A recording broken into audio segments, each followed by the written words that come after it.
as I've mentioned in my blog post before, I'm going for reds, and I really, really want some reds. So this firing, I did get a lot of reduction. In fact, I got so much reduction that on this particular clay, it just went so brown. It looks like it's fired and everything ran, and the glaze is incredibly ugly. I did get reds, though. Look at that. Gorgeous. Will the lid come off? No. Did it drip everywhere? Yes. So this is one of those pots that you definitely take the hammer to and get rid of it. I'll do that over by the trash can. This was a pot that was hand built out of a wood fire clay, and it was pretty delicate and ugly, I thought. A lot of grog in it, but I did fire it and get total reds, wouldn't you know, on a pot I'm not terribly, terribly crazy about. This is a refire of a pot that had celadon on it and a little of red on the lip, and it just was horrible. So I refired it, and it came out pretty nice. I'm not sure that I love it, but I did get reds, and so I'm learning.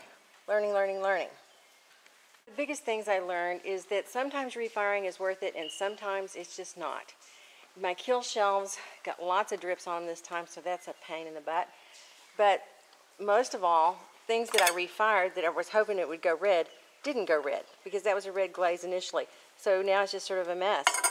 So one of my blues that was a tried and trusted blue, I remade it, and now it's a weird blue.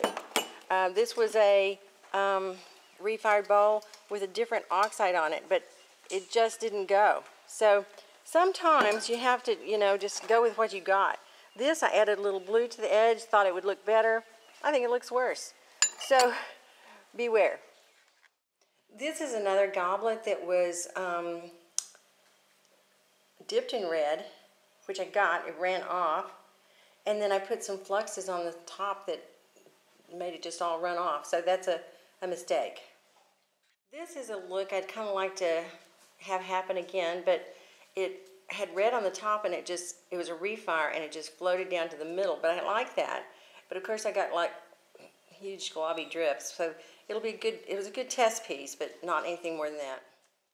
These are two red spoons. So I got reds, more of an oxblood than just a tight red. But both of these reds work. So one is Anderson Ranch Cranberry, and the other one is a Cone 6 red that I have. So good test to determine which red. I'll have to decide. This is a refire of a wood-fired platter that had no color on it, and I just need some color. And so we've got some reds and some floating blue on there. So that was a fairly good outcome.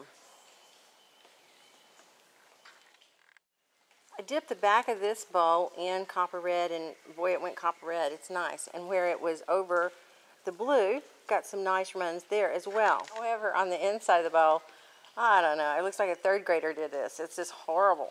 I tried putting on wax resist and some other colors to see how they do, and it's ugly. This is the same blue that I've made before, and I made it in a large batch, and it is weird. It's just, I don't know. But the wax resist and the copper did work to some extent. It's fairly nice. Some interesting colors there. But on the back of the bowl, man, I got crawling. So it's just a mess. And it was obviously too thick, or I don't know what happened. I'm gonna have to get, that's gonna take some work. This is one of my slab pieces, and it's out of a clay that I inherited, and it's a very groggy, actually mid-fire clay, and I fired it to at least cone 10, probably higher.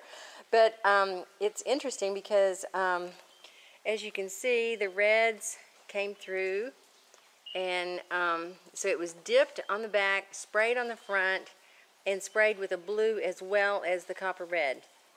The back has a much better copper red reduction and all, and I only have one little drip on there, which I think I can get rid of her too. But all in all, it's probably my favorite piece out of the firing. But my motto is, if you get one good piece out, that's good, and you learn a lot, so never give up.